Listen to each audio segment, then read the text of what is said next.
Stray dogs. మా కమ్యూనిటీలో stray డాగ్స్కి ఎక్కువ పెద్దపీట వేశారండి. బట్ ఏంటంటే ఇవి చాలా ఫ్రెండ్లీ ఉంటాయి అన్నమాట. ఏం అటాక్ చేయవు, ఏం చేయవు. ఎందుకంటే వీటికి సఫిషియెంట్ ఫుడ్ దొరుకుతుంది కదా. దాట్స్ వై ఇవేం పెద్ద అటాక్ చేయవు. ఎంత లవ్ ఇస్తాయో. గీతుకి డాగ్స్ అంటే పిచ్చి. ఇంట్లో రెండున్నా బయట డాగ్స్.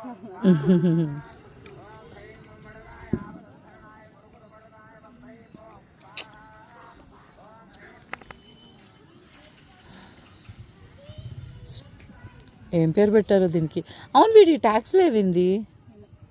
ట్యాక్స్ ఉంటాయి కదా, దానికి బోరు కొట్టేసినట్టుంది, వెళ్ళిపోయింది. ఇది ఒకటే ఉంది ఇప్పుడు.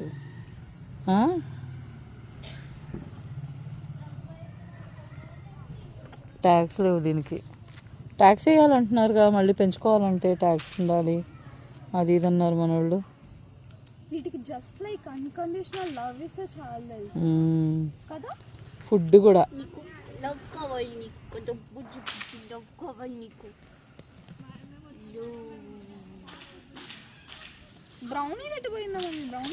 కనిపించట్లే కదా పాపం, దానికి హెల్త్ బాగాలేకుండా ఉన్నింది.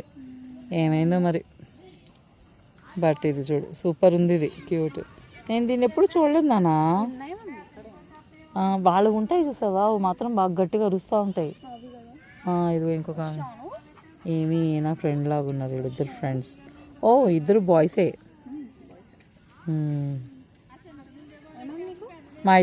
మేము అలా వెళ్ళేసి వాక్ చేసుకుని వస్తూ ఉంటే మన వెనకాలే వస్తున్నాయి. నేను చూసుకోలే అవి,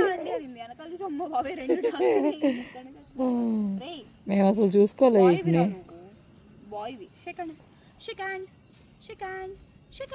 ఆమెను అలా చేయాలంట, అలా చేయాలంట. ప్యాంపర్ చేయాలి అవునే, ప్యాంపరింగ్. చిక్ చిక్ చిక్ చిక్ చిక్. ఇప్పుడు రియో గాడు ఇంటికి వెళ్ళగా నాకు బ్యాండ్ బాజా పోగిస్తాడు. వాడు చూస్తూనే ఉంటాడు, వాసన గుసుగుసు ఒళ్ళంతా స్కాన్ చేస్తాడు. దీనిపైన కూర్చోవచ్చు. అలాంటి వల్ల చేయకు.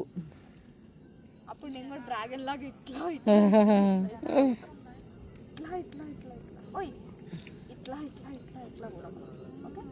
చుట్టూ తాకుపోయింది. ఇది కూడా మన హేజిల్ లాగా. పోదామా? ఎక్కమంటావా అక్క మీద? నిన్ను